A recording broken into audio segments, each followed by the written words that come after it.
boa noite a todos e a todas.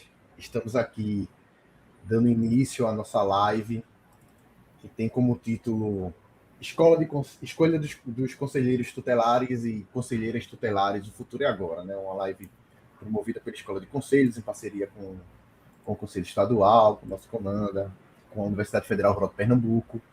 Meu nome é Anderson, eu estou atualmente na coordenação pedagógica da Escola de Conselhos de Pernambuco e vou ficar na mediação dessa live de hoje, tentando trazer e organizar da maneira mais pedagógica possível, para que não só as informações mais importantes sobre esse processo de escolha que vai ser no domingo, que é um processo de escolha muito importante, eu acho que é a eleição mais importante do ano, um dos momentos mais importantes da nossa democracia no ano.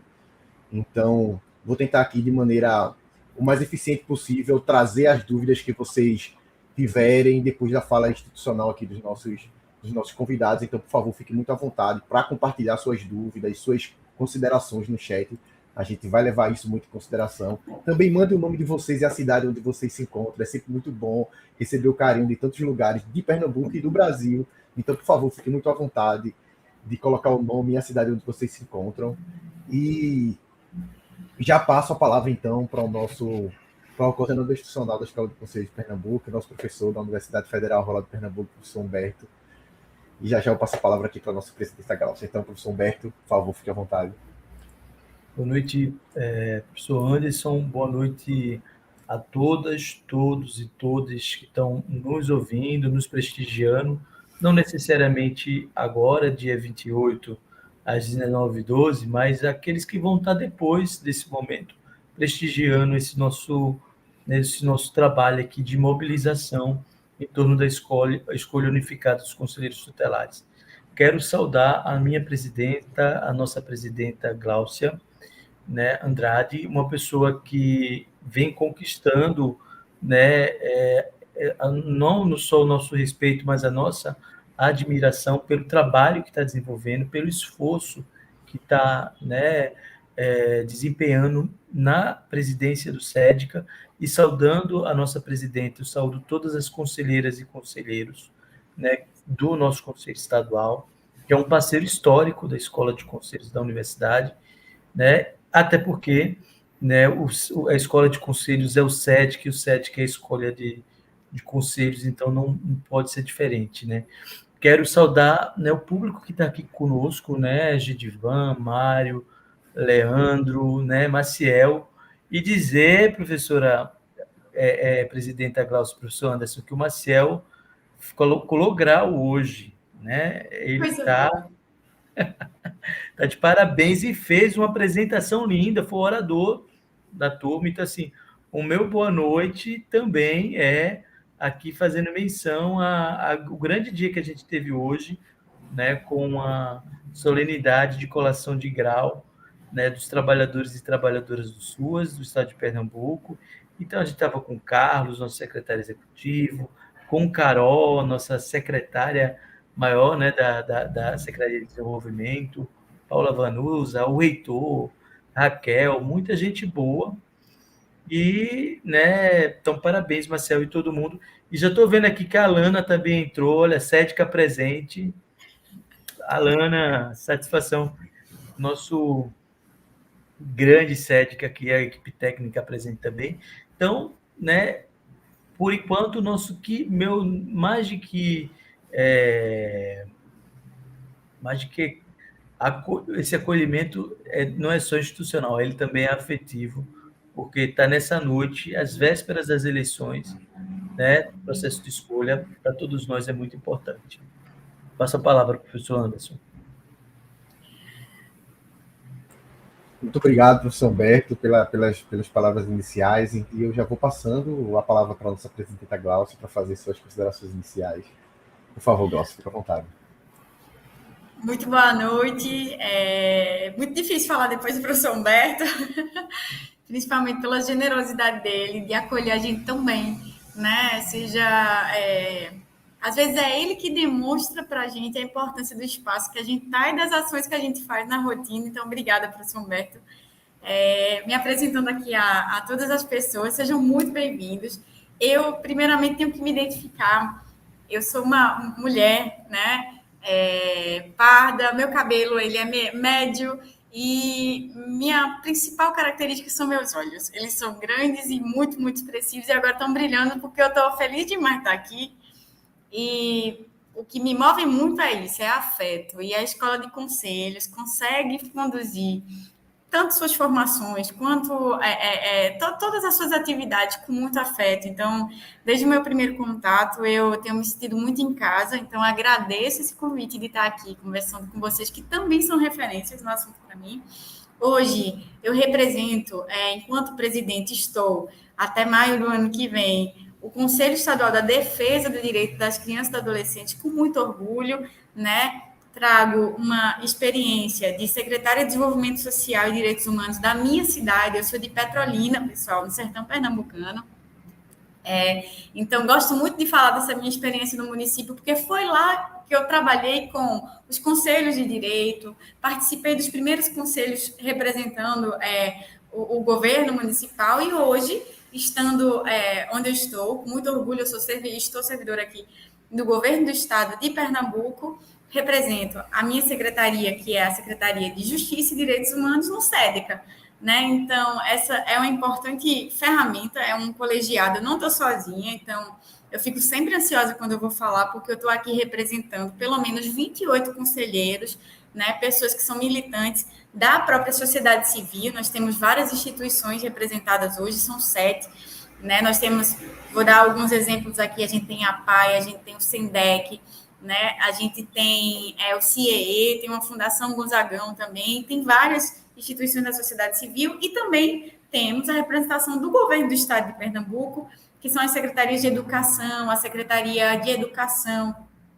a SDS, CJPVD, aprendi agora o nome todo, que é a secretaria que cuida diretamente assim, de muitas pautas vinculadas à criança, né, à juventude, e outras secretarias como a SDS, está no nosso conselho também, representada pelos delegados da DPCA. Então, é um orgulho e uma responsabilidade muito grande estar hoje aqui, representando o SEDECA, que tem 33 anos de história, né? E eu estou chegando por agora aqui nessa história. Eu acompanhava do meu município, já tinha um contato, ouvia muito falar na Escola de Conselhos, que consegue aí percorrer os territórios. Então, quando eu posto alguma coisa, pessoal, com a Escola de Conselhos, o pessoal do meu município já se anima demais em dizer que já passou pela Escola de Conselhos, já teve uma experiência. Então, que nosso bate-papo sobre esse processo, que para a gente é a eleição do ano, e tem gente que nem sabe que tem eleição em 2023, que é o processo de escolha dos conselheiros tutelares, renda e consiga, assim, conduzir tantos nossos amigos conselheiros que estão nos municípios, na ponta organizando esse processo. Eu imagino o quanto que devem estar cansados, exaustos, mas caminhando para a felicidade de concluir isso, dia 1º, né? E também que ajude, assim, a trazer uma luz à consciência e vocês tirem um domingo para ir na urna e saibam escolher o conselheiro tutelar de vocês em todo o estado.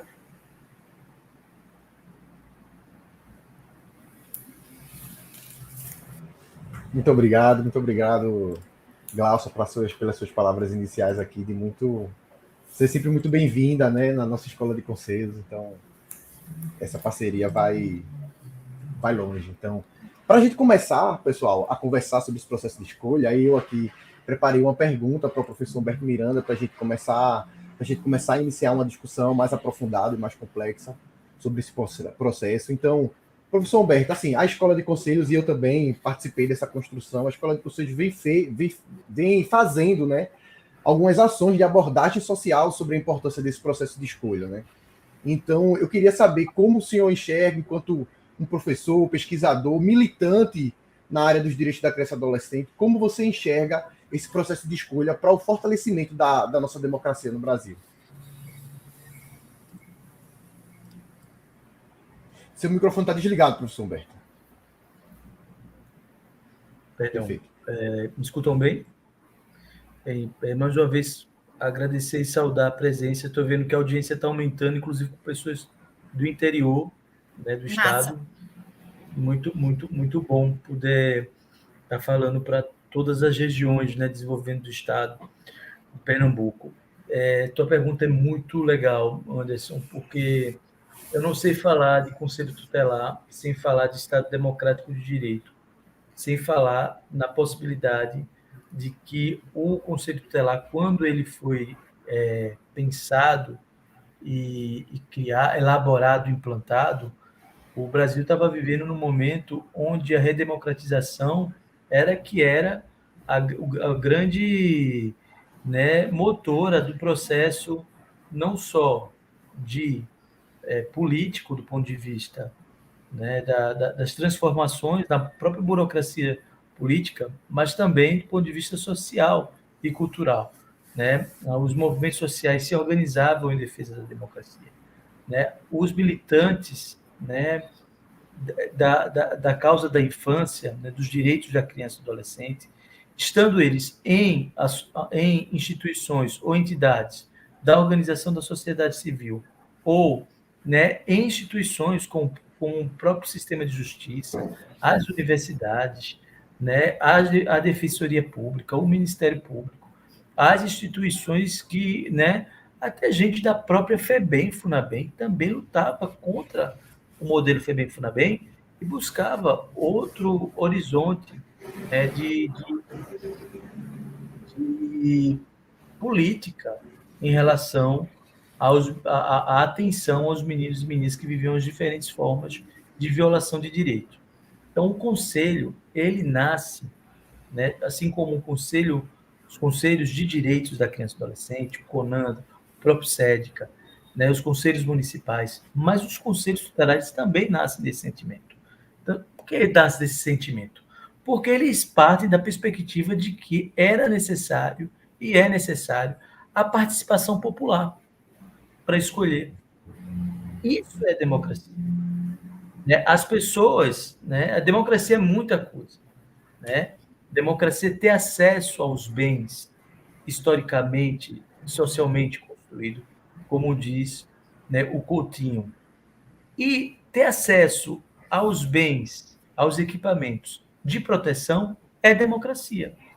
E democracia também é muito importante porque o processo democrático para isso é muito importante, vale a pena ser colocado, porque é nesse diálogo com todo do governo e com a sociedade civil, com o Ministério Público, que a gente organiza um processo de escolha. Então, esse processo de escolha, se você olhar também direitinho, com essa lente mais sociológica, e a Glaucia é das ciências sociais, né? Então eu aqui vou, né, trazer essa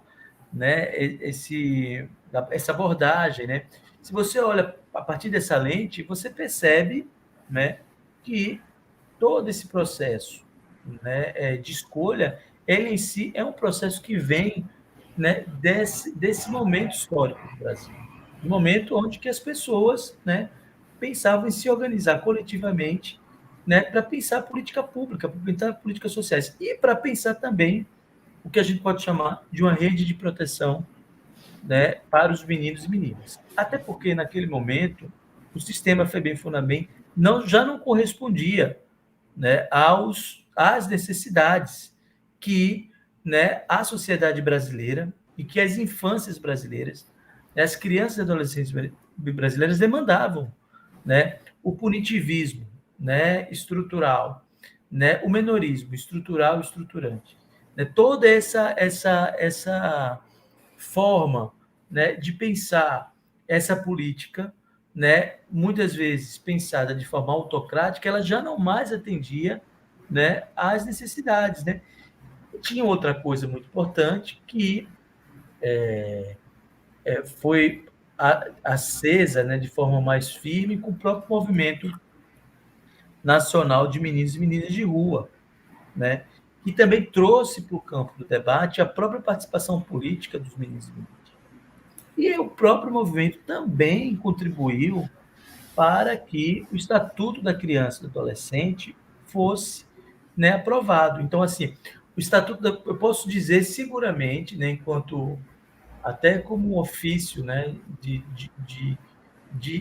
uma pessoa que é professor e é historiador, né, e que está aprendendo muito, né, com vocês todos e todas, né, de que o Estatuto ele é filho da democracia. O Estatuto da Criança e do Adolescente ele é em si um instrumento, né, que é resultado de um dispositivo jurídico que é resultado de um processo democrático.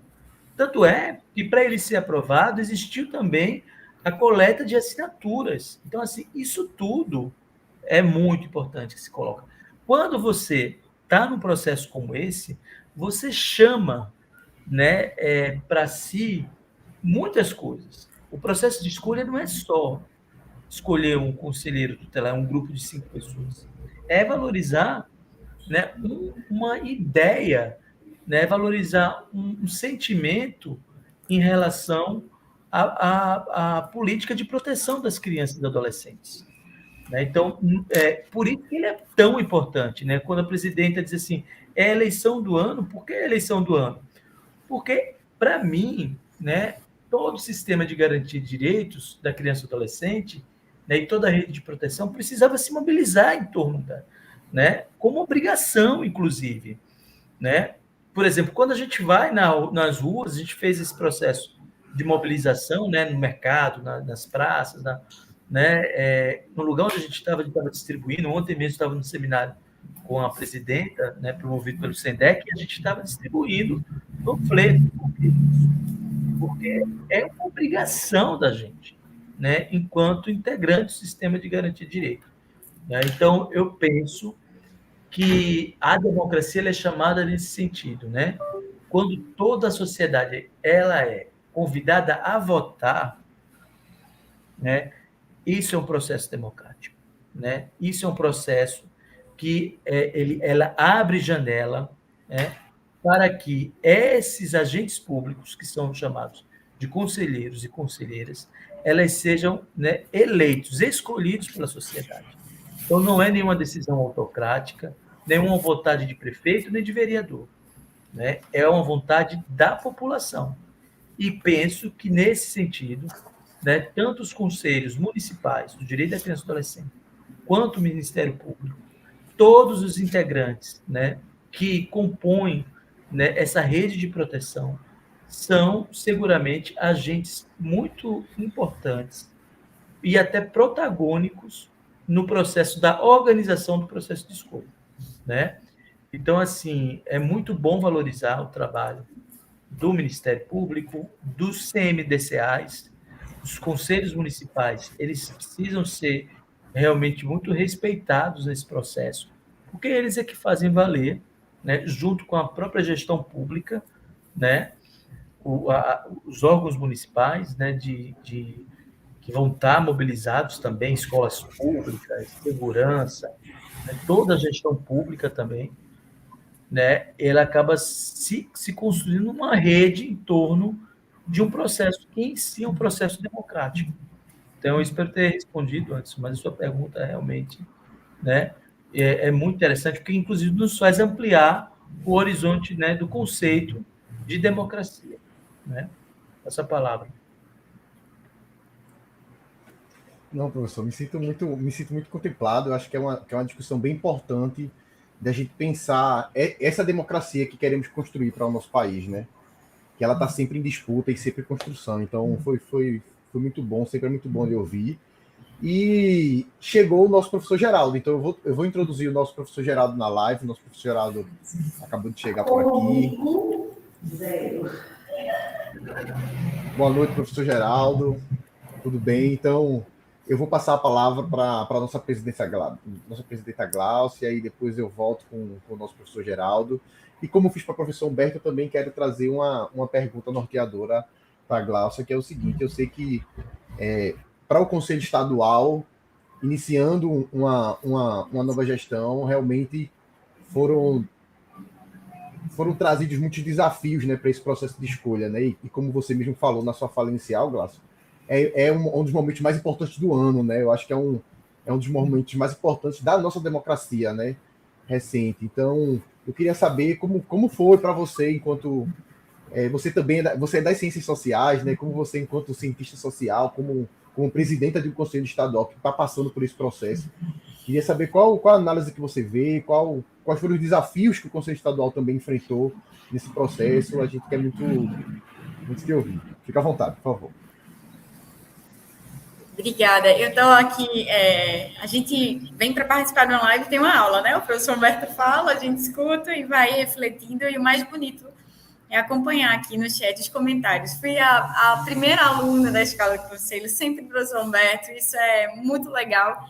E aí eu vou puxando assim, eu acho que quando a gente atua na política, e tudo para mim é política, a gente quando fala em política, pensa muito na política partidária, a única forma, eu acho que foi uma fala até do ministro Silvio Almeida, que é a nossa secretaria, né, que cuida da pauta da criança e adolescente, na pasta dele.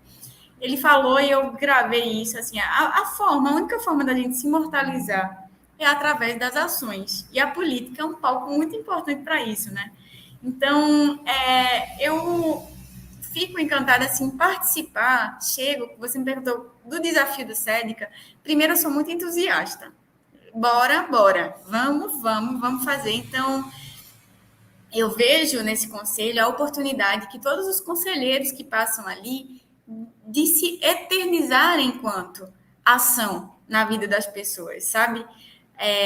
Não é um momento fácil em ser presidente. Eu brincava muito, eu digo, gente, eu tenho um lema na minha vida que é logo na minha vez. Fui secretária de Desenvolvimento Social e Direitos Humanos da minha cidade, na pandemia, logo na minha vez. Mas isso é tão bom porque eu acho que o SEDECA agora, ele vive um momento assim de reencontro com o seu papel, né? E isso os conselheiros já vêm cobrando muito. A gente passou por um momento democrático muito delicado e os conselhos de direito, quem está aqui do município sabe o quanto que perderam seus espaços políticos, o quanto que precisaram aumentar suas vozes para serem escutados e respeitados pelo poder executivo, né? Então, não é diferente para o Conselho Estadual, só que nós temos uma sinalização do governo do Estado muito positiva. Quem me deu minha posse como conselheira de direito foi a governadora do Estado de Pernambuco, né? Esse gesto para com o Conselho já demonstra o espaço que ele tem que ocupar. O SEDECA, ele é um conselho vinculado diretamente, né, ao gabinete da governadora, justamente por ter a primazia da pauta da criança e do adolescente, né? Então, é fácil? Não, Anderson, não é, porque esse contexto democrático que a gente passou é como se a gente precisasse, assim, vamos nos reencontrar? Vamos contar as histórias? Vamos ouvir o que o professor Humberto acabou de falar, como se nascem os conselhos de direito. Então, assim, hoje eu estou presidente de um conselho de direito que ele, dentro do sistema de garantia, está num eixo de controle, né? A gente pressiona, a gente monitora, a gente não executa as ações, né? A gente normatiza, fiscaliza as ações. Mas se você perguntar em Petrolina a uma pessoa lá, eles acreditam que eu sou conselheira tutelar. Porque viram, Gláucia, conselho, criança, adolescente, o que eu recebo de demanda pertinente ao conselho tutelar, vocês não têm, assim, a compreensão de como o SEDECA tem que fazer esse papel didático junto com os parceiros, né? A gente está aqui hoje com vocês, de recuperar a história desses conselhos para entrar na linha, sabe? Se fazer entender como instrumento e um dos maiores órgãos, assim, em autonomia de se falar na política da criança e adolescente. E isso é nos preparar, enquanto conselheiro, sociedade civil, e estar aptos a apoiar os municípios no nível técnico que, ao tempo que a gente discute fluxos de atendimento, se estão sendo cumpridos, se não estão, se nos municípios existe prioridade dentro da saúde e educação, porque, assim, às vezes a maior demanda no município é a questão orçamentária, captação de recursos, mas ainda tem municípios que estão ali na linha de estar usando o sistema para garantir vaga em escola, por exemplo. Então, assim, é um Pernambuco diverso. São vários municípios vivendo o mesmo momento, claro, a gente está na mesma linha, mas cada um com sua especificidade. Então, assim, abraçar o SEDECA junto com meus colegas conselheiros nesse momento, eu digo que é um momento de reencontro com a história do nosso conselho, de reestabelecimento e de dizer assim, bora, vamos seguir atuando, não só assim, cumprindo o nosso papel de fazer uma assembleia, de ter um pleno, não.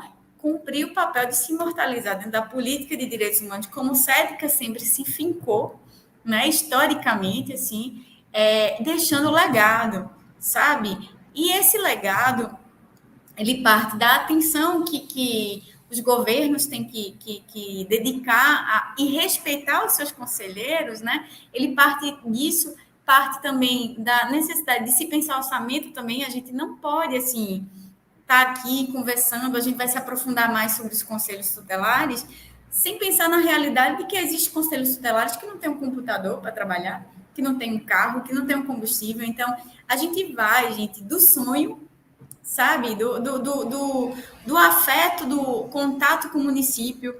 Eu tive em alguns municípios agora, o mais recente, uma pessoa se manifestou aqui, Lagoa de Itaenga, do ouvir.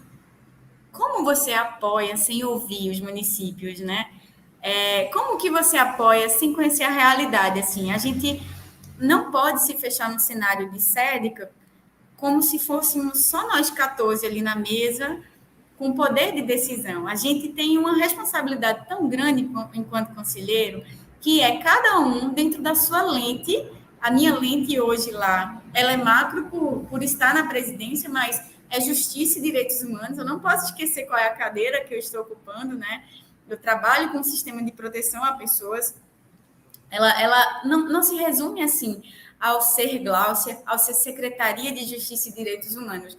Ela se resume em tudo em que a gente pode condensar e receber de um Estado diverso e que também passou por N processos que precisa se reencontrar. A gente teve uma pandemia que manteve nossas crianças e adolescentes fora da sala de aula. A gente teve uma pandemia que manteve eles dentro de um ambiente que para alguns é seguro, mas viola o direito da criança e adolescente. Então, para mim, esse desafio eu agarro assim, recontar a história e desenhar os próximos passos. E Anderson, professor, eu tenho achado muito massa, sabe? Muito, porque se tem uma pessoa assim que gosta mesmo de entender o seu papel, entender o papel do coletivo e explicar para as pessoas da forma mais didática possível, é uma pessoa que trabalhou no Cadastro Único e Bolsa Família, que sou eu. Você pegava uma normativa por semana e transformar aquilo no nível de compreensão que Dona Maria, que depende de um benefício ou um serviço, vai entender. Então, a gente tem nossos jargões de conselheiros, a gente delibera, né? Delibera. Eu adoro falar, a gente delibera. Sabe o que é isso? A gente decidiu, a gente escolheu junto, porque esse é um espaço democrático. E quanto à sociedade civil no geral, que não compõe de forma direta, assim, o sistema de garantia de direitos, e de forma direta que eu falo, porque todo mundo, no final, né, tem a sua obrigação com o direito da criança e do adolescente, para a população no geral, pensando nessa didática de explicar o papel do SEDCA e dos CONDICAS, né, que são os conselhos municipais, eu gosto muito de dizer, sabe, todo mundo tem uma insatisfação, todo mundo vive nossa democracia e acha que não é ouvido, não é isso? Acha que ninguém me ouve, nada é feito, os órgãos não funcionam, mas quanta luta foi, professor, para se constituir esses espaços de discussão? Eles existem. Eles existem para que as pessoas falem, para que as pessoas cobrem, e dentro de diversas pautas, né? Tem os conselhos da criança e do adolescente, mas tem saúde, tem educação, tem assistência social. É o palco, assim, da democracia para além do voto.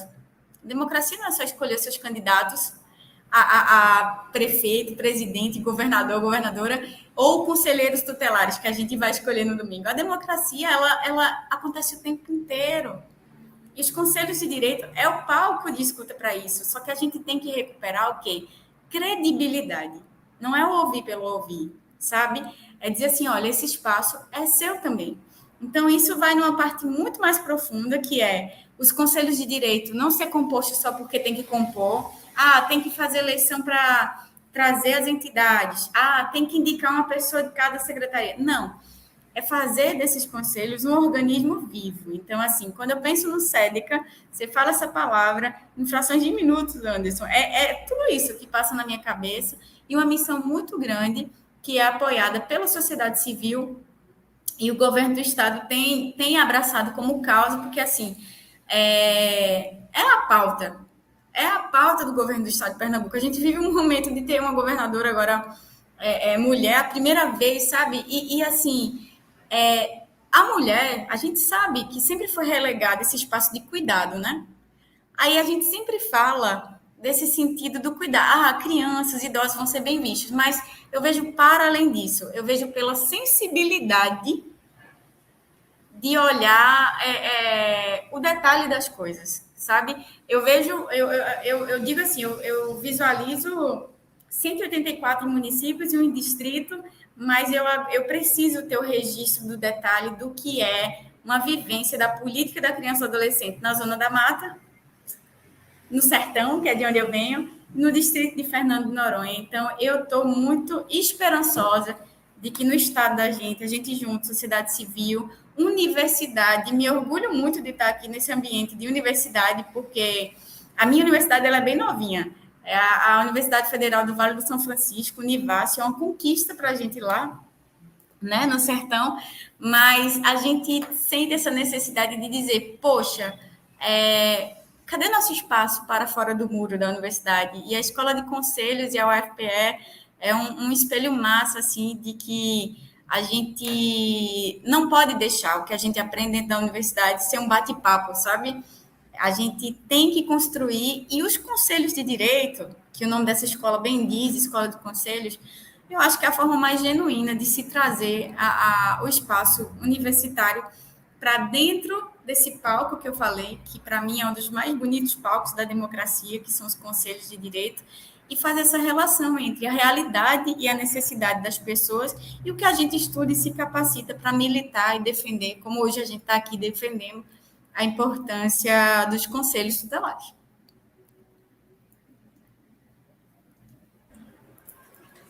Muito bom te ouvir, Glaucia. Muito bom te ouvir. E acredito que é uma sensação aqui de todos, né? Essas palavras aí de quem está, inclusive, exercendo um papel tão importante, que é a presidência de um conselho estadual, né? De um estado tão complexo, tão diverso, como você mesmo trouxe, como é Pernambuco. Então, muito legal te ouvir. Tem algumas considerações aqui bem legais do nosso público, assim, então estão trazendo reflexões bem interessantes. Mas eu quero continuar ainda como a gente vem trabalhando, e já quero trazer o nosso professor Geraldo, nosso professor da Escola de Conselho de Pernambuco, mestrando em Educação, Culturas e Identidades, meu companheiro de mestrado. Vou trazer ele para a conversa. Aí, Geraldo, eu sei que você tem muitas considerações a falar sobre esse processo de escolha, mas tem uma característica muito interessante desse processo, e eu sei que você vai trazer muitas informações sobre isso, que é o fato de ser uma data unificada, né? Um processo de escolha com data unificada. E como isso é a importância? Qual a importância desse ato para os conselheiros tutelares, Geraldo? Como é que você tem enxergado todo esse processo? A gente quer muito te ouvir, professor. Por favor, fique à vontade. Ok. Primeiramente, boa noite, professor Anderson. Boa noite, professor Humberto. Boa noite, presidente Glaucia. Ainda bem que você fez a pergunta de maneira cirúrgica, Anderson, porque eu vejo pessoas falando assim, processo de escolha unificado, como se fossem as mesmas regras para todos os 5.570 municípios brasileiros, além do Distrito Federal e Fernando de Noronha. E não é. O Estatuto preconiza, lá no artigo 139, que o processo de escolha será definido por lei municipal. Então, além de todos aqueles parâmetros que tem a resolução do CONANDA, que agora a vigente é 231, quem define o processo de escolha e a forma que os conselheiros são escolhidos é a lei municipal. Então, a sua pergunta ela foi cirúrgica, porque, de fato, é um processo de escolha com data e período unificado, e não processo unificado. Porque nós não podemos colocar no mesmo nível de exigência e de requisito todos os municípios brasileiros. Tem município que não tem o mesmo nível de exigência de uma capital.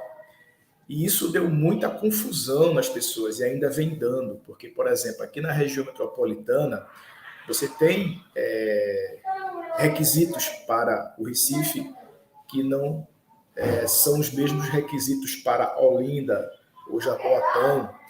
E aí, muitas vezes, as pessoas ficam, eita, mas na cidade tal pode fazer isso e aqui não pode, porque justamente quem define o processo de escolha é a lei municipal. E o Conselho Municipal dos Direitos da Criança e do Adolescente, ele publica as resoluções que são normas infralegais. Simplesmente isso.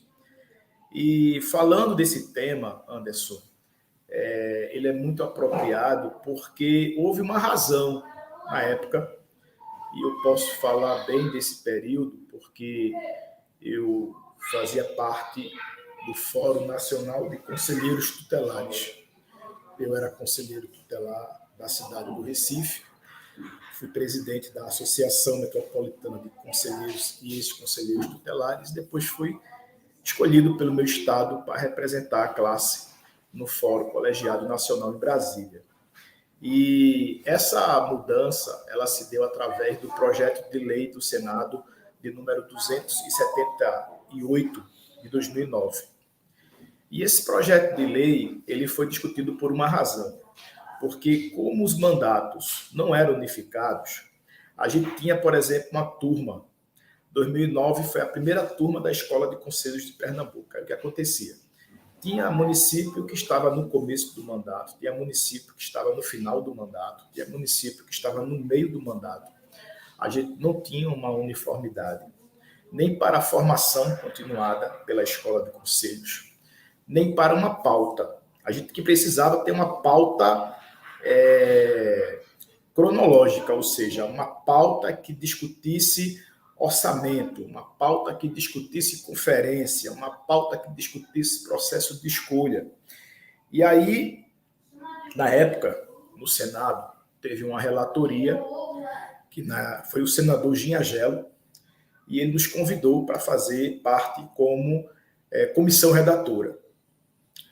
E, inclusive, os contemporâneos da época presenciaram isso, como, por exemplo, Selma, que era presidente da Associação dos Conselheiros Tutelares do Distrito Federal. Me foi oportunizado fazer a redação dos parágrafos 1º e 2º do artigo 239.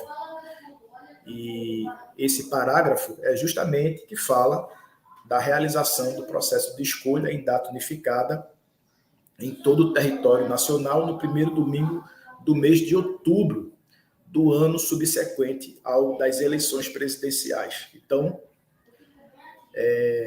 construída essa minuta que foi colocada na relatoria do senador Ginhagelo e que depois foi aprovada e transformou-se na Lei 12.696, esperávamos e ainda esperamos que isso traga uma pauta nacional de fortalecimento do órgão, de reflexão, de reconhecimento. Esse processo atual é o terceiro processo. E tivemos 2015, 2019, 2020. E podemos reconhecer o avanço em virtude do governo atual. Por quê? Se hoje nós temos, por exemplo, a cessão das urnas eletrônicas, isso é graças ao empenho da atual gestão do Ministério dos Direitos Humanos e Cidadania. Se hoje nós temos vários atores envolvidos, é fruto, eu estou falando a nível de Brasil, porque a nível de Pernambuco, nós, felizmente, estamos ouvindo falar novamente do SEDECA. E isso me deixa muito confortado, porque sempre quando eu chego em outros estados, eu faço questão de dizer que nós tivemos o primeiro Conselho Estadual do Brasil e que o nosso Conselho Estadual ele é previsto na Constituição de Pernambuco. Eu sempre faço questão de dizer isso com muito orgulho. Então, está sendo muito importante todo esse aparato que o Conselho Estadual está dando aos municípios, do ponto de vista técnico-jurídico, do ponto de vista institucional. Hoje mesmo, eu me deparei com um documento da Defensoria Pública do Estado, um documento que 2 semanas atrás, mas fazendo uma recomendação aos prefeitos para divulgar o processo, para facilitar o transporte. Eu até teria uma fotografia, mandei para a Gláucia, porque eu vibrei, porque eu nunca tinha visto a Defensoria Pública se envolver. Foi a primeira vez que eu posso estar até desatualizado, mas isso é fruto de uma pauta unificada, é fruto de uma discussão única em todos os municípios brasileiros. E temos boas perspectivas aí do governo federal na área da formação, na área da equipagem, na área do fortalecimento. Acredito que vamos ter boas expectativas para 2024, tanto na questão da formação continuada, da equipagem, da estruturação, da qualificação, do melhoramento do serviço, porque quem vai ganhar com isso é a população infanto-juvenil. A gente tem que entender que o objeto de tudo isso não são os conselheiros. O objeto é a infância. Os conselheiros é a materialização da vontade da sociedade e da responsabilidade que a sociedade tem. Porque o Brasil trouxe esse compartilhamento de responsabilidades, que além da família e do poder público, ele responsabiliza a sociedade na proteção e na garantia desses direitos. Então, é algo que é visto como fenomenal no mundo, porque só existe no Brasil, é uma função que só existe no Brasil, embora às vezes eu estou assistindo aquelas séries americanas, eu chego a me assusto quando o tradutor ele faz menção como se lá existisse o órgão, porque eles confundem o Serviço Social Infantil com o Conselho Tutelar. Mas se nós pegarmos o áudio original, ele fala Serviço Social Infantil.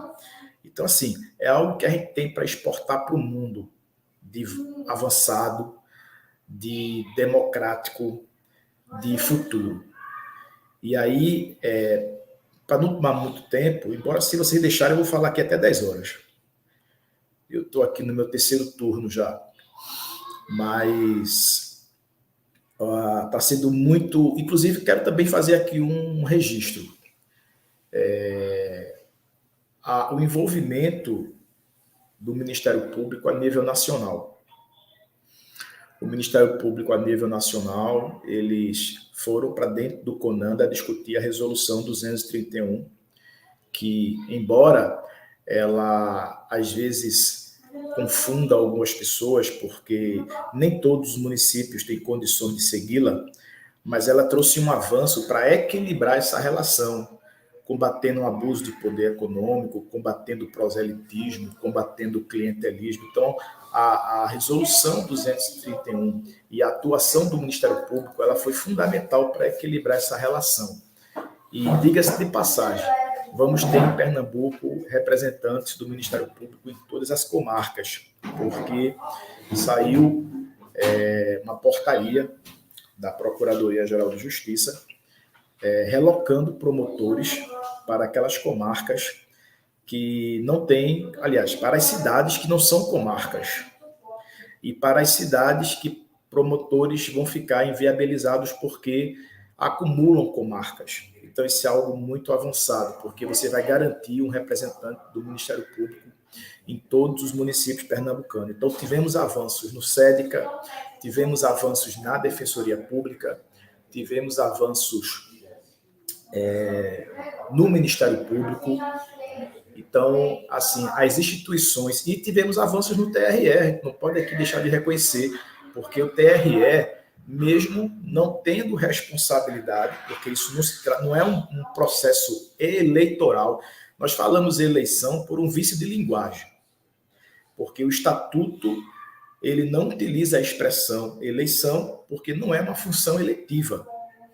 Não está no rol das funções eletivas que são de responsabilidade da Justiça Eleitoral.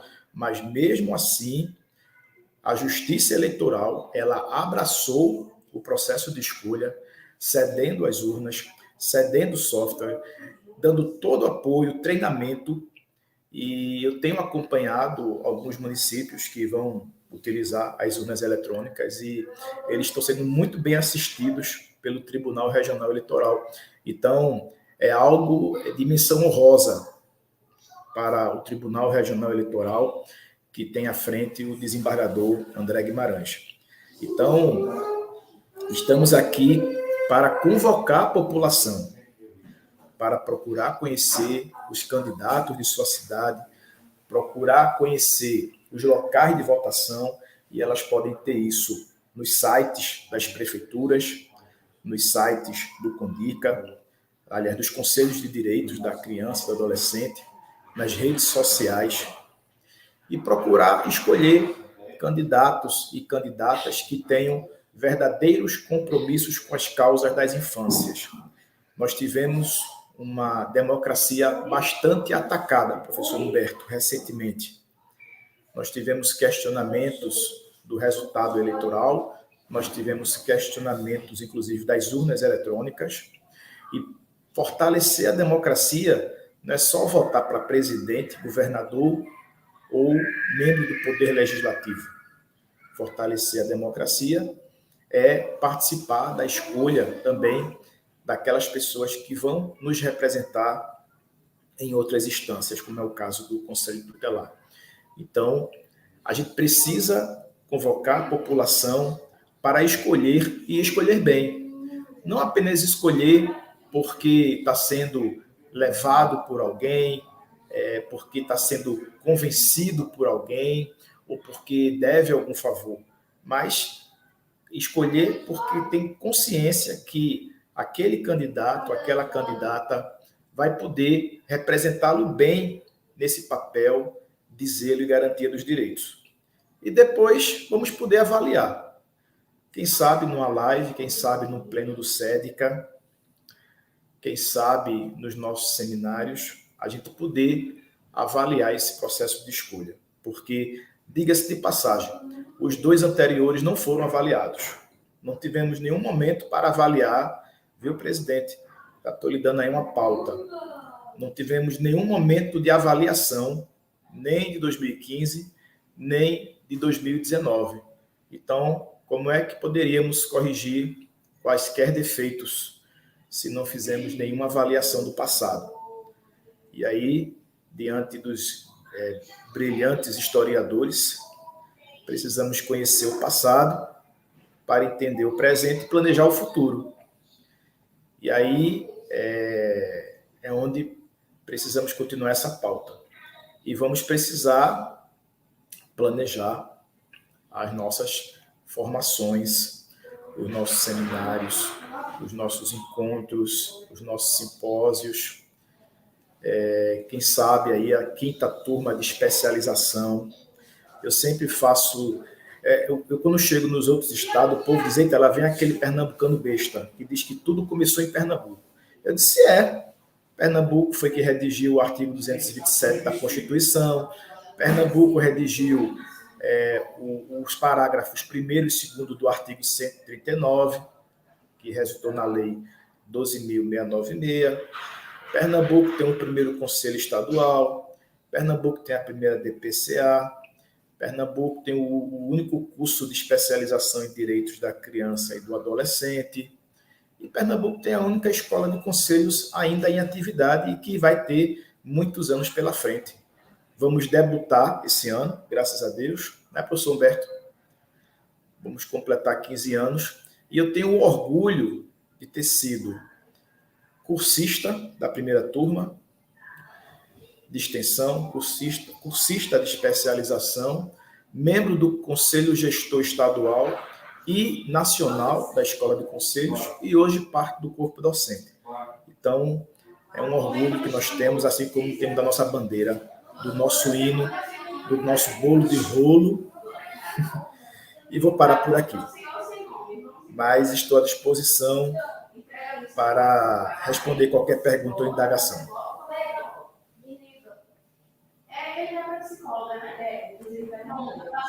Muito bom, muito bom, muito bom. Eu ouvi sempre para o nosso professor Geraldo. Eu acho que foi uma discussão muito interessante sobre esse cenário, né? Eu já vi conversando com o professor Geraldo alguns dias sobre sobre esse processo de escolha, e é sempre aprendizado, né? Perceber tantas nuances jurídicas, sociais, que envolvem um processo tão importante como esse, né? Eu vou me permitir ler rapidamente algumas considerações do nosso público que está aqui ao vivo. Óbvio que muita gente que vai estar nos ouvindo agora vai estar nos ouvindo depois. Me permita só um parênteses. Direito sem história é apenas decorar palavras. Então, a história ela é fundamental para você entender qualquer fenômeno jurídico. Perfeito, professor Geraldo. Então, a gente teve aqui muitas considerações interessantes. Por exemplo, o nosso educador social, né, que está ali na Escola de Conselhos, Mário, falou sobre essa fala do professor Humberto que traz a dimensão da participação como pressuposto da democracia, né? Eu acho que foi bem interessante, Mário, na fala do professor Humberto, foi uma fala muito interessante. O Maciel trouxe uma consideração bem interessante. Ele diz o seguinte: dentro desse processo democrático, acredito ser importante o debate sobre a diversidade no processo de escolha, considerando gênero, etnia, classe social, experiência de vida. Eu acho fundamental isso também, né, Maciel? E como é importante a população conhecer os candidatos, conhecer profundamente os candidatos, né, que muitas vezes estão ali na sua própria comunidade, né? Muito legal. A Josilene, a Josi, né, que faz parte da equipe de Cética, né, falou sobre essa preocupação do processo de escolha do Conselho Tutelar, acaba se tornando um trampolim, né, para outros tipos, como eleições municipais, né, e como o Conselho visa combater esse tipo de prática. Inclusive, a gente também na Escola de Conselho, a gente sempre vem falando sobre isso, como é importante entender a peça fundamental que é a função do Conselho Tutelar, né, e ele ser utilizado nesse pressuposto, assim, visando a garantia de direitos de crianças e adolescentes, né. Então, o Leandro aqui falou da importância desse reencontrar, né? Perpassa pela persistência de parceiros, pessoas e instituições históricas. Salve o Cética, a Escola de Conselhos e a militância na área das infâncias. Muito legal. O nosso Malon Nagão também trouxe uma consideração bem importante, falando sobre a importância de registrar o diálogo, né, com o Ministério dos Direitos Humanos, com o TSE, para que tivéssemos garantido alguns municípios a urna eletrônica. Sem dúvida, Malon. Muito, muito importante. E por último, trago aqui um comentário do Robson, que é do Movimento Nacional de População em Situação de Rua de Recife, que diz o seguinte: que os nossos conselheiros eleitos olhem mais para crianças que vivem em situação de rua e vulnerabilidade social, que eles verdadeiramente acompanhem suas GLPA. Sem dúvida, Robson. Eu acho que não só no Recife, né, que você fala de Recife, mas eu acho que a gente pode ampliar esse cenário não só para Pernambuco, mas também como Brasil. Então, pessoal, a gente se encaminhando para o final da nossa live, eu vou repassar novamente a fala para os nossos convidados, fazendo outras perguntas norteadoras aí para a gente também já se caminhando para o nosso final da live. Então, eu retorno a palavra para o nosso professor Humberto e já lhe digo a seguinte pergunta, professor Humberto: por que o futuro é agora, professor Humberto? É o nosso tema, é o tema da nossa live. Eu queria te ouvir sobre isso, professor. Por favor, fique à vontade.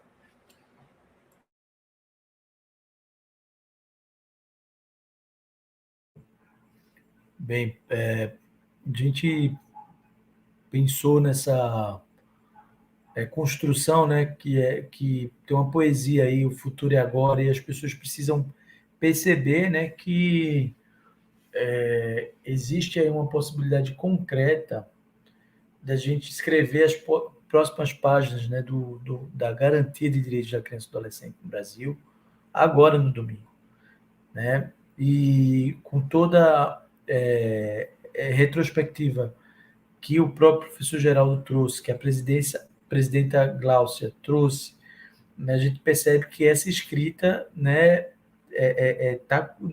não é de hoje, né? Muitas organizações estão se mobilizando, ministérios estão se mobilizando, né? Conselhos de direitos hoje estão mais fortalecidos nesse sentido. O Ministério Público atuando de forma, né, mais parceira com a gente tem um caso de Recife aqui que a gente acompanha um pouco mais de perto e a gente vê, né, a responsabilidade, né, das promotorias, assim, de estar acompanhando. Isso é muito bom, muito importante, né, porque às vezes a gente cobra também muito do Conselho de Direitos e precisa perceber que isso tudo é um trabalho em rede, né, e é muito importante que essa rede esteja fortalecida nesse sentido, até para que essas pessoas que vão enfrentar problemas, como que o nosso próprio companheiro Robson trazendo, né, que nosso querido, fazer menção ao nosso, né, militante, né, que trabalhou conosco, que venha construindo parcerias também conosco do Movimento Nacional de População de Rua, está dizendo, né, as crianças em situação de rua, isso é uma demanda que pode chegar no conselho. E que conselheiro nós queremos? Né? Essa questão de que conselheiro nós queremos, isso é uma questão de agora, então por isso que o futuro é agora. Né? Hoje a gente tem, né, uma possibilidade concreta de perceber que muita coisa ainda precisa se fazer, como, por exemplo, precisa ser divulgado mais o processo de escolha, de como essa dinâmica ela é processada assim, no ponto de vista básico, tipo, quais são os locais de votação. A gente percebe muitas dúvidas nesse sentido. Né? Como é que é essa divulgação mais sistemática dos candidatos?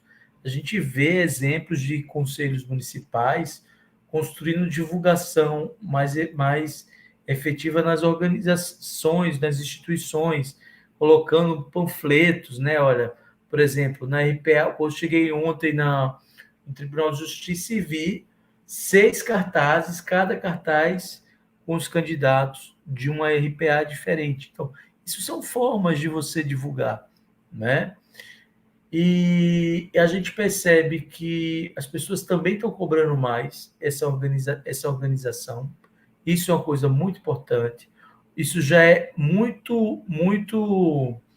Eu considero que, por exemplo, o processo de escolha de hoje já não é o mesmo, né, do que aconteceu há 4 anos atrás ou 8 anos atrás.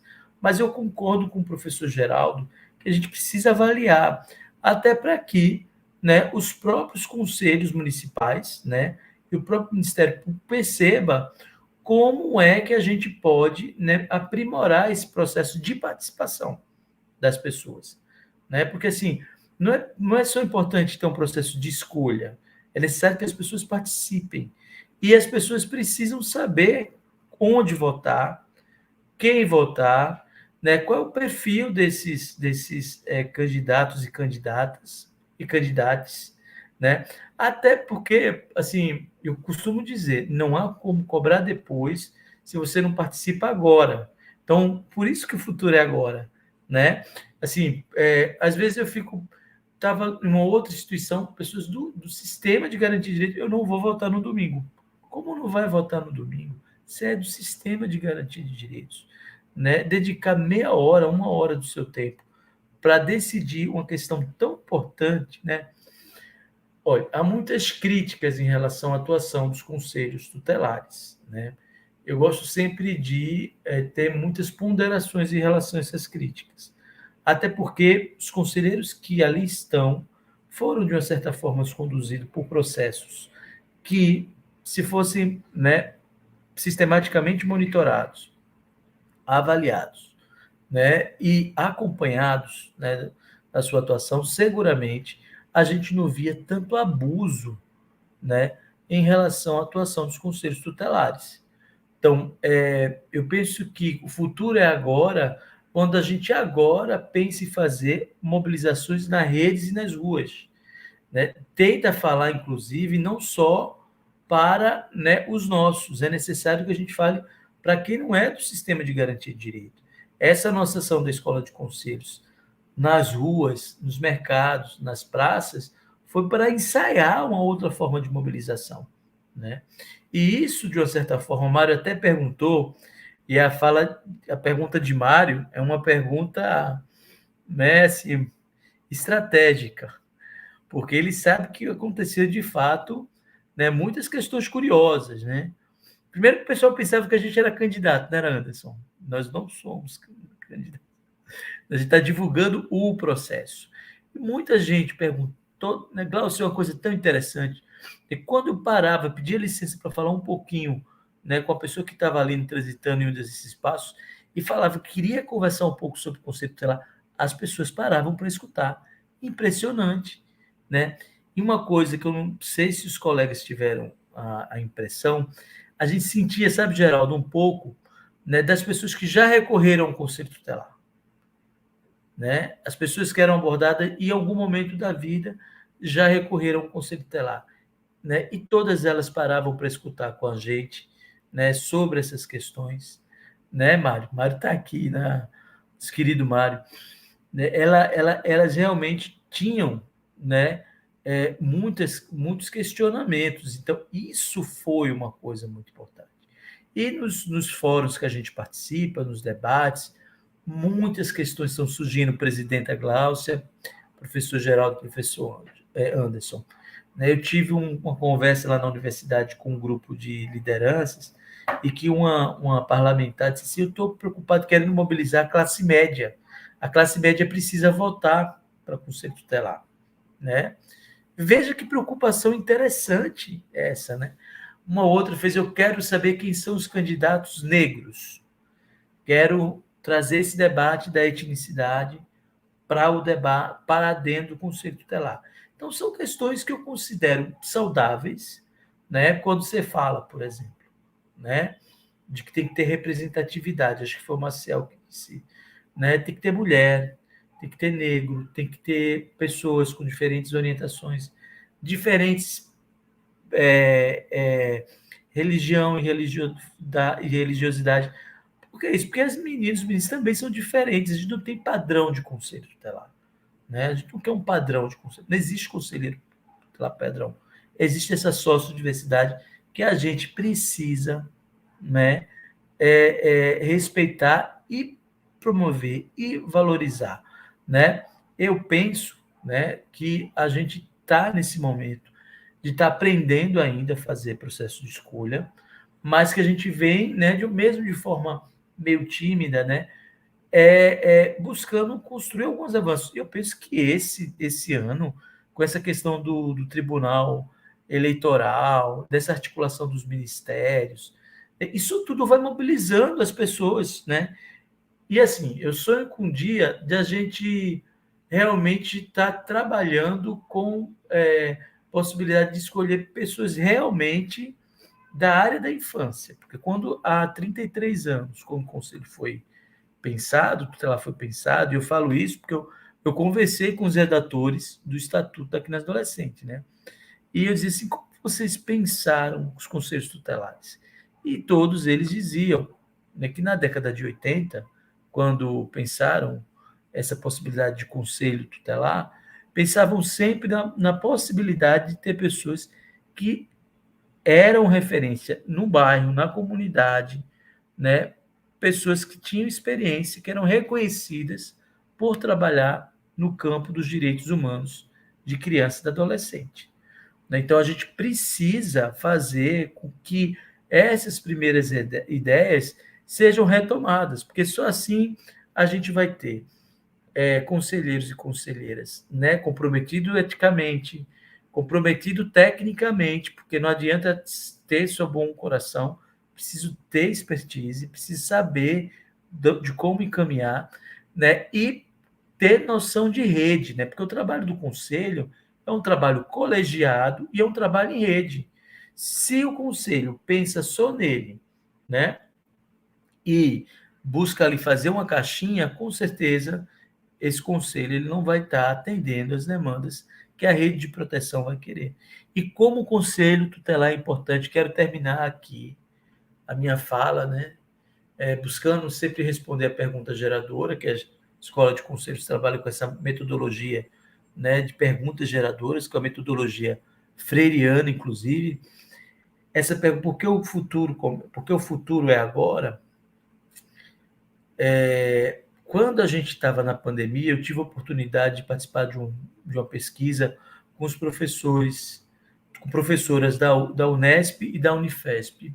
E a gente fez uma pesquisa nacional de como é que se dava a relação do Conselho Tutelar durante a pandemia, a atuação do Conselho Tutelar na pandemia.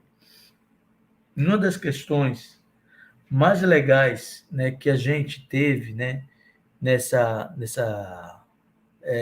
pesquisa foi que os conselheiros tutelares, né, fizeram muita falta na pandemia, né, porque, inclusive, o número de denúncias em relação, por exemplo, a violência sexual diminuiu. E, né, os profissionais da educação, por exemplo, né, pensaram essa diminuição a partir do fato de que os conselhos tutelares estavam trabalhando de forma remota, outros com muitas dificuldades de atuar. Então, isso tudo, né, me faz perceber a importância, a relevância do conselho tutelar para a rede de proteção. E a gente só sabe, né, de como ele é realmente importante quando a gente vê que ele não está podendo exercer, de fato, as suas funções. Mas é necessário que a gente tenha conselheiros sensíveis às causas das crianças e adolescentes em situação de rua, das crianças em situação de institucionalização, das crianças e adolescentes que estão vivendo as mais diferentes violências, né, dentro e fora de espaços institucionais, dentro e fora das suas casas, para que a gente tenha, né, uma dessas portas de entrada tão pertinho da comunidade, né, efetivamente funcionando e com qualidade, né? Mas isso é o que a gente busca e eu acredito muito que é trabalhando bastante que um dia a gente vai chegar perto ou quem sabe, né, de fato, né, alcançar esse nosso sonho. Para terminar, um provérbio africano que diz assim que para criar uma criança, toda aldeia precisa se mobilizar. Então, eu trago aqui, fazendo menção a esse provérbio africano, para dizer assim, para se proteger uma criança, toda a sociedade precisa se mobilizar. E qual é uma forma da sociedade se mobilizar? Votando em um conselho tutelar, efetivamente, né, decente. Isso é uma forma de proteger de toda uma aldeia, né, cuidar de uma criança. Passo a palavra. Muito bom, professor Humberto, lhe ouvir. E já passo a palavra também para a nossa presidenta Gláucia e te faço a mesma coisa, Gláucia. Eu queria que tu iniciasse falando. O professor Geraldo trouxe essas considerações sobre o papel do TRE, o papel do MP e a importância desses órgãos estarem atuando nesse processo de escolha que é tão importante. O professor Geraldo considerando, inclusive, como um avanço histórico nesse sentido do processo. E eu queria te ouvir, Gláucia, como foi essa tratativa aqui em Pernambuco, né? Como foi essa conversa com esses órgãos. E também fique à vontade para fazer suas considerações finais também dessa nossa live, ok? Por favor, fique à vontade.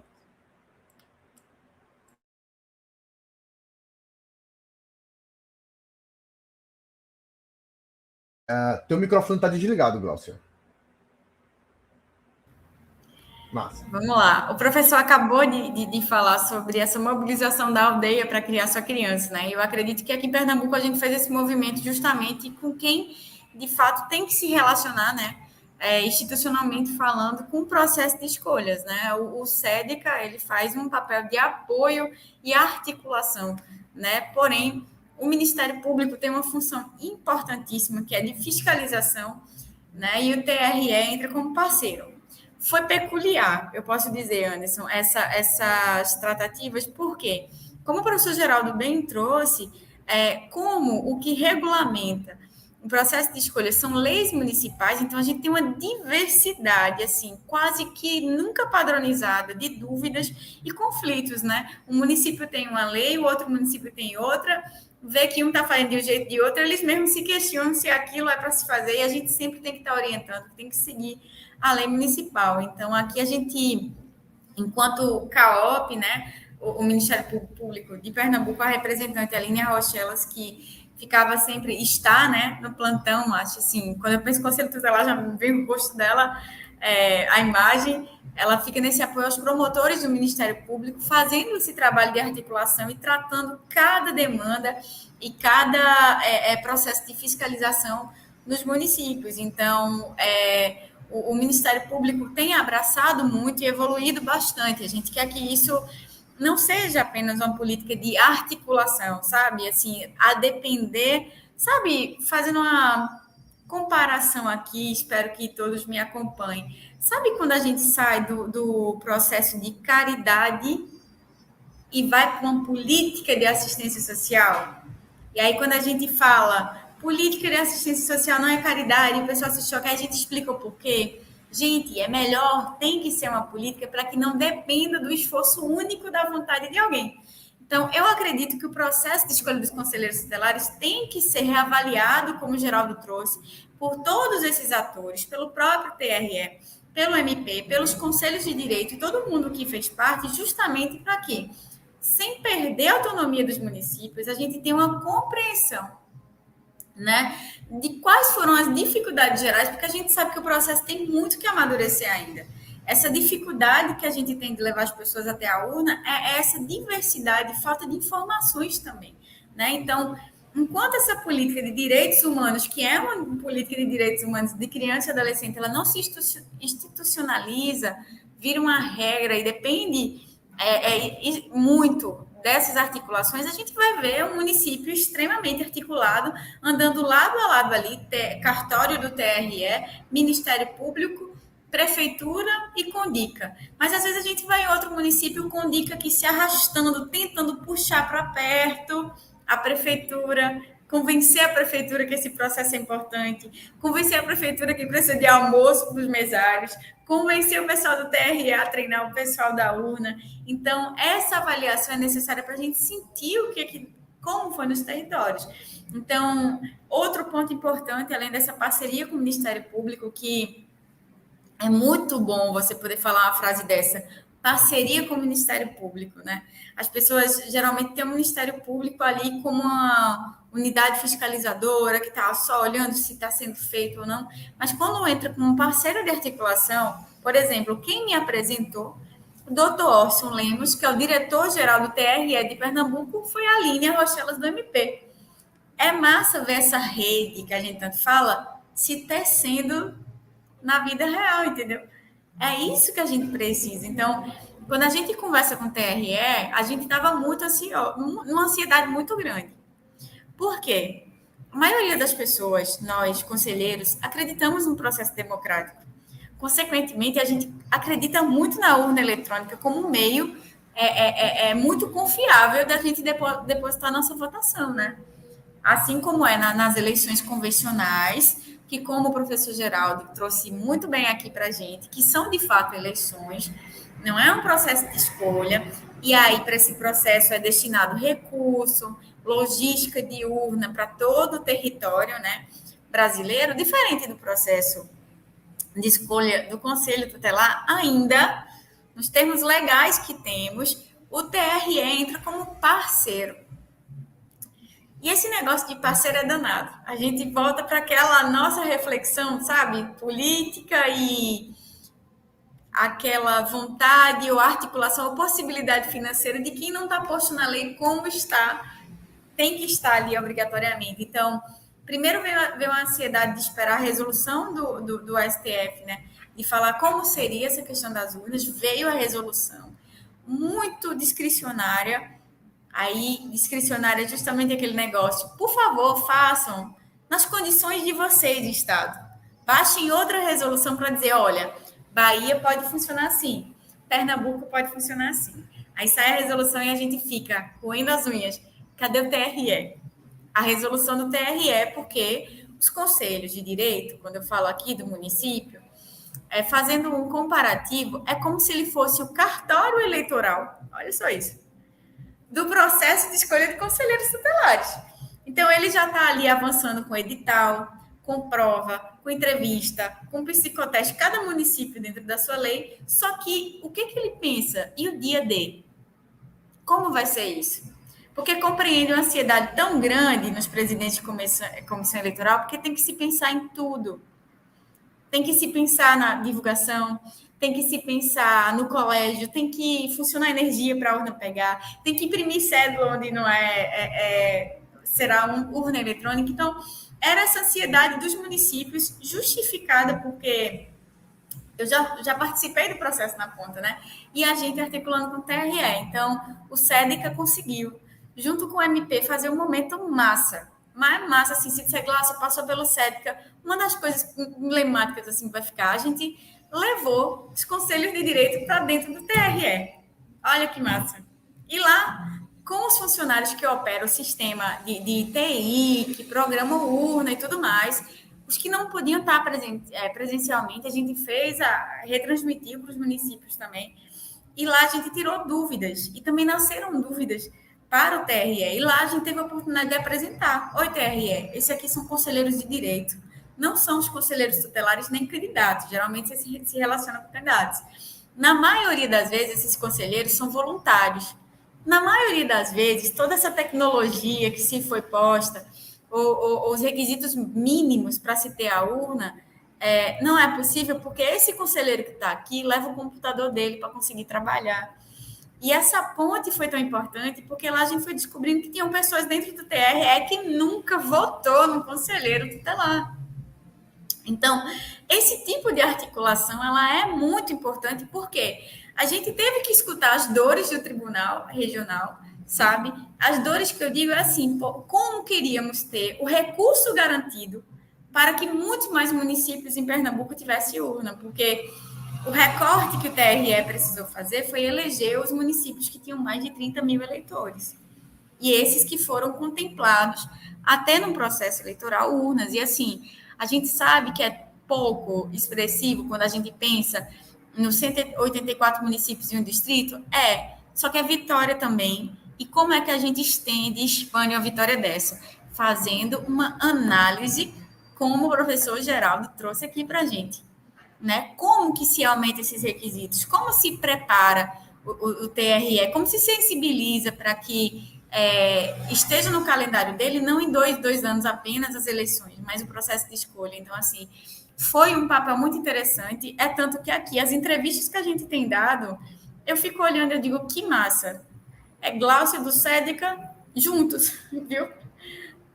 Orson do TRE, Aline do MP. 3 órgãos muito importantes ali, representando os promotores, os cartórios e os conselhos de direito. Então, temos muito a avançar, bastante. Mas Geraldo é feliz demais quando diz assim, que a gente já tem visto, a gente já escuta os sinais, né? A gente só não pode perder essa cadência de estar tão envolto e mobilizado agora. O professor abordou aqui, o futuro é agora, a gente não pode estar agora, e depois que passou o processo, vamos esperar chegar outra demanda, porque a vida vai atropelando a gente, sabe? Então, a experiência foi muito boa, Anderson, nesse sentido, e já deu, assim, para marcar pontos de melhoria e pontos de luta mesmo, porque os municípios carecem, né, desse apoio, porque muitas vezes ou estão alinhados com o sistema, ou estão sozinhos, brigando, sabe? Brigando para ter onde imprimir uma cédula, e brigando também, gente, tem municípios que é muito legal ver isso, eu vi Recife, eu vi, como é o nome da cidade? São Vicente Ferre, também fazendo, vários outros municípios que foi imprimir a foto dos candidatos, e eu achei uma imagem massa aqui na minha cabeça, que foi o carrinho de pipoca, estava lá, todos os conselheiros tutelares postos ali, só que até esse processo de convencimento cansa tanto o conselheiro de dizer, por favor, posta isso no Instagram da prefeitura, por favor, é tão importante, posta, sabe? Porque, assim, o nosso público não olha o diário oficial, às vezes. É preciso ter essa vida, essa dinâmica de saber onde vai votar. Já não é obrigatório o voto, então saber a escola certinha é importante, saber dos candidatos para que a gente possa escolher. A gente hoje está tanto falando escolher, a gente está pedindo para escolher uma pessoa, mas a gente tem que avançar esse propósito de escolher a diversidade dentro do conselho, olha só. Então, tem muito a ser feito, mas a gente hoje, como a gente está nas vésperas aí, tem muito que comemorar, parabenizar a mobilização dos conselhos municipais, assim, que são pessoas muito aguerridas, encontramos muito ainda no território assim de Pernambuco essas pessoas, né? E lembro que eu li aqui num bate-papo que Marlon trouxe essa fala, como é importante falar desses órgãos, e Marlon já foi presidente do SEDICA, se eu não me engano, me ajudem aqui, ele que me introduziu enquanto secretária nesses ambientes de conselho, gente. Eu não sei como meu telefone de Petrolina chegou lá em Taquitinga, não sei onde ele está, porque ele vive no mundo, né? Chegou lá e chegou uma tal de uma CIB para mim. CIB, o que danada é essa CIB? E ele que me explicou, que me ajudou. Daqui a pouco eu estava no Coegemos, daqui a pouco eu estava articuladora do Sertão do Coegemos. E assim, olha como a troca desses pares. E a gente está junto. Aqui, não tem um espaço de disputa entre cada um na sua competência no sistema. Não tem sociedade civil contra governo, contra a universidade, contra conselheiro. Não tem. O sistema, quando a gente fala, o ecossistema é justamente isso, é todo mundo junto, para que essas insatisfações, essas dificuldades de se articular ou com o TRE, ou com o Ministério Público, ou com o Conselho, com a Prefeitura, ela vire proposta. A gente tem um instrumento fantástico chamado conferência, sabe? E isso tem que estar vivo nas pautas de discussão, porque há quantos anos a gente não se sente satisfeito com o processo de escolha, sabe? Né? Então, a gente tem muito que analisar esse, que já teve seus avanços aqui. A gente tem que ser feliz, assim, reconhecer isso, né? Hoje, a gente tem um ministro que grava vídeos falando da importância do processo de escolha. Eu acho isso de uma importância, assim, fantástica. É um exemplo fantástico, sabe? Então, foi uma articulação muito boa. Se você me perguntar o que ficou, assim, no meu coração, à vontade, era de se fazer sentir mais presente nos municípios. A gente se esforçou de todas as maneiras possíveis que a gente tem hoje.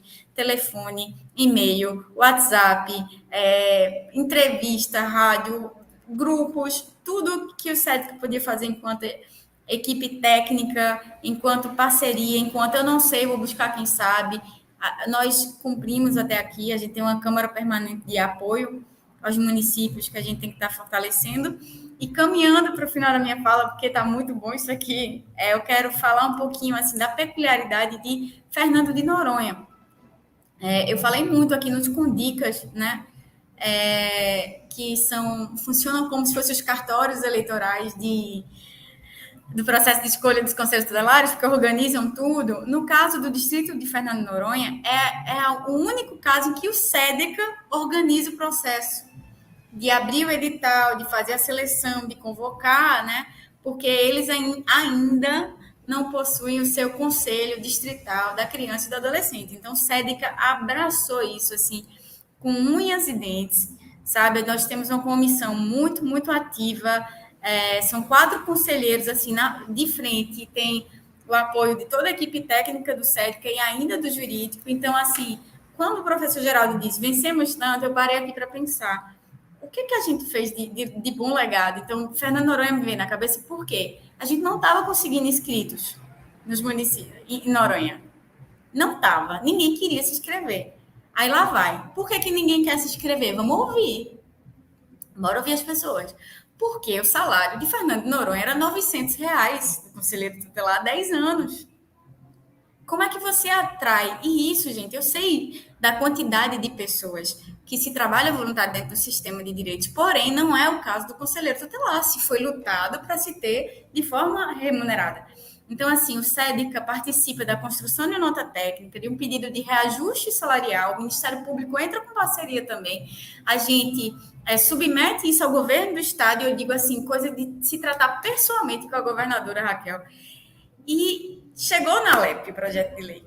A gente vai alterar o salário de Fernando de Noronha. Então, isso é usar o palco da democracia, que é o espaço de se discutir, mas entregar resultado. Ninguém quer só ir falar, né? Então, assim, a gente já vibra com a lei chegando para a LEP aprovar, né? A gente conseguiu um maior número de inscritos e a equipe do SEDECA, né? Os conselheiros estão indo para Fernando de Noronha para realizar o dia D. Então, quando a gente fala em vários Pernambucos, e eu vou fechar, e Glaucia se gaba tanto em falar, poxa, resolvemos o Conselho Tutelar de Noronha, as pessoas pensam que Noronha é só o paraíso turístico, né? Mas lá tem criança, lá tem adolescente, lá tem o fator Noronha que, às vezes, traz insegurança alimentar de uma criança ou adolescente não conseguir acessar uma fruta, a depender da baixa temporada.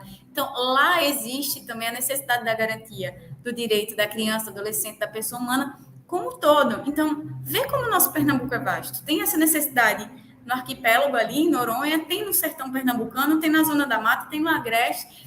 E a gente precisa estar atuando nessa frente assim para garantir que todos os municípios tenham seus conselhos tutelares, que seja resgatado o conselho tutelar como o órgão de direito que ele é. Não é um trampolim, gente. Vou testar meu nome aqui para ver se como vereador eu ia. Não é. Depois que você vence essas etapas e passa na urna, o teu compromisso é tão grande com a criança e adolescente que você chega, parece que não tem mais CPF, sabe? É um compromisso gigantesco. E a gente está aqui para apoiar, assim, ouvir, ver qual é o nó técnico, né? Assim, onde é que o município não está se entendendo com o TRE ou com o Ministério Público, chegar junto na articulação para entregar resultados que dê fôlego aos nossos colegas e parceiros, conselheiros, de dizer, dá para militar ainda, deixa eu ganhar esse fôlego, dá para ganhar, dá para avançar, porque tem quem trabalhe sério. Então, assim, não sei se a gente já vai se despedir agora, se é a última fala, mas quando eu falo de tudo isso, de todas as reuniões, articulações, conversas, e-mails respondidos, telefonemas atendidos, dúvidas tiradas, o que eu estou tentando convencer as pessoas aqui é que existe tanta coisa antes do dia 1º, e o teu papel é ir lá votar, sabe? Assume esse papel, se agarra a ele, sabe? Não deixa passar o dia 1º e daqui a pouco você assiste uma violação de direito ali e fala, poxa, o Conselho Tutelar não faz nada. O Conselho Tutelar são pagos. Agora a gente está pautando aqui a sua oportunidade de fazer, escolher e votar. E aí depois a gente tem aqui um know-how técnico muito grande de puxar eles, de capacitar, de cobrar, de falar com esse mesmo Ministério Público que ajudou a gente a organizar o processo eleitoral, a fiscalizar o processo, de fiscalizar as ações dos conselheiros. Mas agora a necessidade é que vocês escolham. Se brigou para escolher. Agora vai lá na urna e vota. Muito obrigado, nossa presidenta Gláucia. Depois eu posso até fazer uma rodada rápida só para despedir de vocês, com muita tranquilidade. O nosso Malon foi vice-presidente do SEICA. Vice. Então, eu já passo a palavra para o nosso professor Geraldo também para fazer suas considerações finais, mas também trago uma pergunta, professor Geraldo. Quais são suas considerações sobre o que devemos esperar dos próximos conselheiros tutelares, né? E também dos próximos processos, já que na sua fala você trouxe uma perspectiva muito de melhoria, de avanços no processo de escolha. Então, como é que você vislumbra esse processo e os próximos?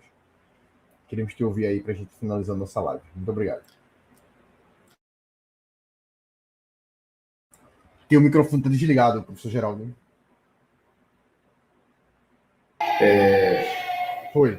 Foi muito bem colocado, Anderson, porque o que é que nós podemos esperar dos próximos conselheiros? Porque às vezes a sociedade ela espera algo surreal.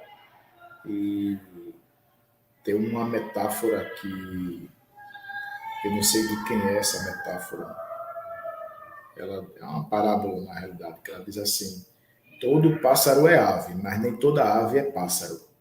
Então, o conselheiro tutelar, a conselheira tutelar, eles são servidores no amplo sentido, eles são agentes públicos, eles têm responsabilidades administrativas, claro, não será nunca uma responsabilidade de um servidor no estrito senso, mas é uma responsabilidade voltada aos princípios da legalidade, a vinculação à legalidade, a publicidade, a moralidade, a eficiência. E como agentes públicos, eles precisam garantir o Estado laico. Eles não podem permitir que interferências, motivações pessoais, religiosas, de crença, comprometam a atuação laica do órgão. E não sei se o público aqui tem conhecimento disso, mas surgiu uma onda aí conservadora nos conselhos tutelares de 2019 para cá. E essa onda conservadora nos trouxe alguns exemplos negativos. Por exemplo, aqui na cidade de Olinda, teve um fato de uma mãe que perdeu a guarda da filha porque frequentava um terreiro de matriz africana e o pai, não concordando, procurou o conselho interviu, isso segundo uma reportagem do site É o País. Aconteceu também algo parecido na cidade de Araçatuba, em São Paulo, porque existem conselhos que são compostos por quadros conservadores. Eles não estão lá para ser nem conservadores, nem progressistas. Eles estão para ser o Estado laico, o Estado com E maiúsculo. Não é o Estado governado pela governadora Raquel Lira, é o Estado como máquina política administrativa, que também é o Estado-membro, mas eu me refiro aqui ao órgão de Estado, Conselho Tutelar. Então, isso é algo preocupante. E aí, o eleitor, a eleitora de domingo, precisa sair de casa com essa percepção. Ele está lá, o conselheiro que ele vai votar, ele vai representá-lo para defender o Estado laico. Não é o Estado fundamentalista. Isso é o que nós podemos esperar dos próximos conselheiros e conselheiras que defendam, de fato, uma pauta para as infâncias sem nenhum tipo de discriminação, sem nenhum tipo de preconceito de sexo, de raça, de etnia ou religião ou crença. E o que é que podemos esperar para os próximos processos? Embora tivemos todo esse esforço do Ministério Público, da Justiça Eleitoral, da Defensoria Pública, dos conselhos estaduais, dos conselhos municipais, embora se reconheça todo esse esforço, a gente precisa pensar que a legislação ela pode ser aperfeiçoada. Sem nenhum factoide, sem nenhuma lei mirabolante, como tentaram fazer aí, uma lei orgânica que não andou. Mas precisamos ter um ajuste, porque o esforço que foi feito pela Justiça Eleitoral e pelo Ministério Público foi um esforço muito além do que eles poderiam concentrar. Então, eu parabenizo a atuação desses órgãos, do CONANDA, do governo federal. Mas a gente precisa, porque a responsabilidade que é colocada para os conselhos de direitos, e diga-se de passagem, o Conselho de Direito ele tem um papel deliberativo e controlador. Ele não tem forças para executar um processo de tamanha magnitude. Então, a gente precisa encontrar quem são esses atores com essa força de execução. A gente precisa garantir os recursos para o processo de escolha. A gente precisa garantir publicidade, porque a norma do CONANDA, com todo o respeito que eu tenho ao CONANDA e reconhecimento, eu vejo como uma norma discricionária, porque o diploma vinculante é, de fato, o Estatuto e a lei municipal. Então, embora tenha existido todo esse esforço do CONANDA e do Ministério Público, é uma norma discricionária. Ah, Geraldo, mas o CONANDA delibera a política da infância. Eu tenho minhas ressalvas, porque a própria lei que criou o CONANDA, ela fala que o CONANDA elabora as normas gerais da política de atendimento,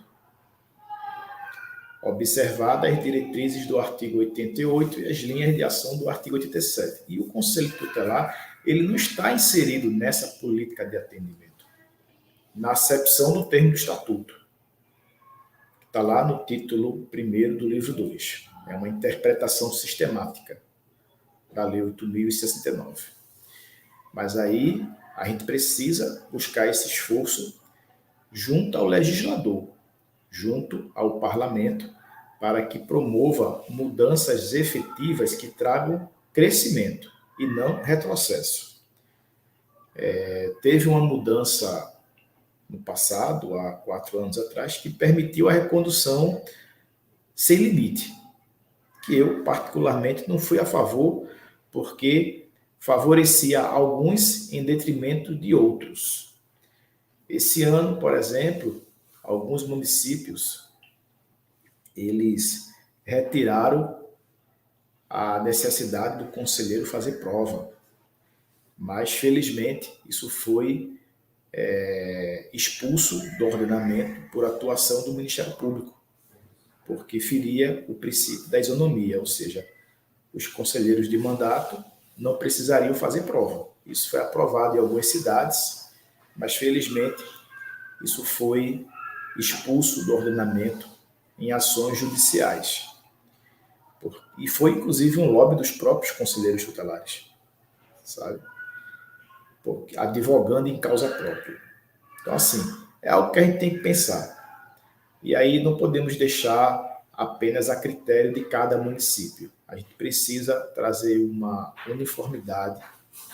Claro que não vamos colocar regras para todos os municípios, regras que não possam ser cumpridas.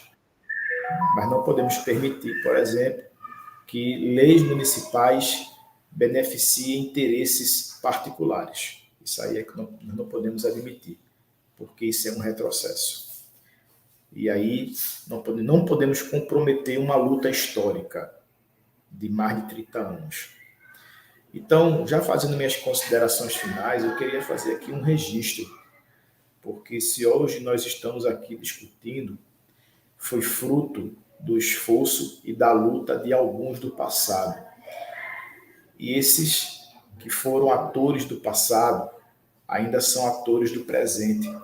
E eu queria fazer aqui uma homenagem especial a uma pessoa que, se não estivesse enfermo, estaria aqui conosco, que é o professor Silvino Neto. Então, nós somos filhos de um Silvino e de uma Helena Jance, e de pessoas que fizeram o Pernambuco ser vitrine para o Brasil. Então, eu espero que ele não esteja nem nos assistindo para ele não se emocionar, que ele não pode se emocionar. Mas quando ele puder assistir essa live, eu quero que ele receba aqui o nosso abraço, que receba aqui o nosso conforto, e que ele vai, com certeza, nas próximas lives, participar conosco. Então, as pessoas que conhecem, que conviveram com o professor Silvino Neto, vamos compartilhar aqui um abraço afetivo, virtual, já que a gente não pode dar esse abraço nele fisicamente. Vamos aqui dar um abraço afetivo, virtual, e transmitir energias positivas para que ele logo, logo tenha alta e possa compartilhar conosco um momento como esse. Então, é em nome de Silvino Neto que eu parabenizo todos aqueles que nos anos 80 trilharam esse caminho, abrindo as portas para hoje estarmos aqui falando sobre esse tema. E aí agradecer à Escola de Conselhos, professor Humberto, professor Anderson, presidente Gláucia. Agradecer esse momento. Eu pretendo acompanhar muito mais o processo de Recife, de Olinda, mas Recife como observador e Olinda como profissional. E espero que seja tranquilo, que não tenha surpresas, que não tenham desencontros, que a população compareça. Eu já fui vítima de um processo, sabe, Glaucia? O primeiro processo que eu disputei foi cancelado no dia. Então, foi uma experiência que eu não quero para ninguém. Então, que tenha segurança, que tenha estabilidade para os candidatos, que as disputas sejam apenas no campo das ideias e não no acirramento de ânimos. E que depois disso possamos avaliar os passos seguintes. E aí, vou me despedir já e desejar um abraço a todos e todas e todos.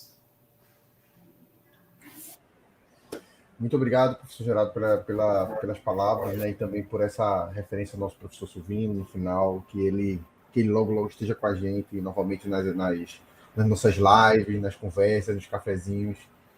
E eu vou passar a palavra para o professor Humberto e para a Glaucia rapidamente para fazer essa fala de despedida, e aí a gente encerra a nossa live. O professor Geraldo já fez a despedida dele, então, professor Humberto, passo a palavra para você.